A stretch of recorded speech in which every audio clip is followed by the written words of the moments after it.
Yo, what's up mga kaibigan? Nali na tayo magkwentuhan. So less than 3 weeks na lang nga at trade deadline na. To be exact ay February 6, Thursday, 3 PM Eastern Time. Sa Pilipinas ay February 7, 4 AM Philippine Time naman yan. At ito nga ang mga players na inaasahan na malilipat ng team.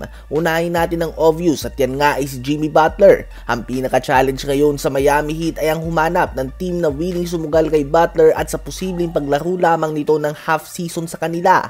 Kailangan nga ng kasunduan na kapag nakipag-trade sila kay Jimmy Butler ay sigurado na din na pipirma ito ng contract extension sa kanila para naman hindi masayang ang assets nila na kapag pinagsama-sama mo ay magkakahalaga ng $49 million.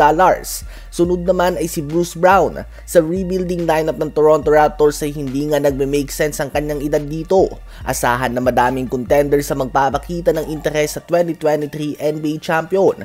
Isa pang inaasahan na malilipat ng team sa trade deadline ay si Nikola Vucevic. Isa nga ito sa mga players na hindi nagkukulan ng interes mula sa mga teams. Isa siya sa 7 players ngayong season na nag-a-average ng 20 plus points, 10 plus rebounds and 3 plus assists per game at may kasama din yan na more than 50% shooting sa field.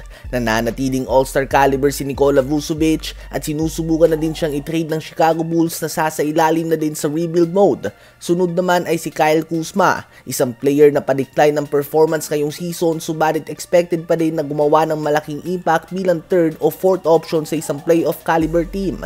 Pahayag ng iba ay talagang babagsak nga daw ang stats ito dahil nakakawalang gana na maglaro para sa Washington Wizards, habang 3 player naman sa Utah Jazz ang inaasahan na malilipat sa trade deadline at yan nga ay sila Jordan Clarkson, Colin Sexton at John Collins. 3 solid role players na medyo nagkakaedad na at hindi fit sa isang team na nag-iipon ng draft picks. Gusto nga ng Utah Jazz na gayahin ang OKC Thunder, kaya naman looking for trade na sila involving ang kanilang mga veteran players. Madaming teams ang interesado sa kanila, sadyang mahilig nga mang barat ang Utah Jazz GM Danny Ainge kaya naman nahihirapan ng team na makipag-deal dito.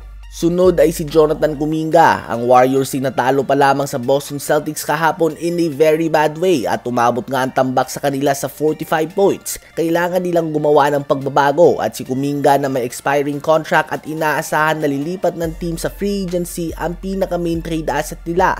Andyan din sa Pelicans mga kaibigan ang duo nila Brandon Ingram at Zion Williamson at pwede mo din nga isama dito si CJ McCollum.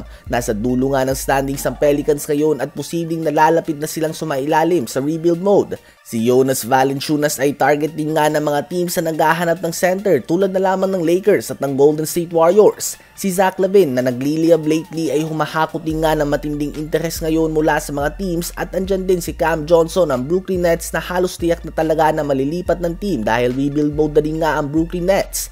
May mga players din na tulad nila Daniel Gafford, Lonzo Ball, Ben Simmons at iba pa na nasasama din sa mga rumors. Subalit hindi nga natin tiyak kung totoo ba ang mga usapan tungkol dito.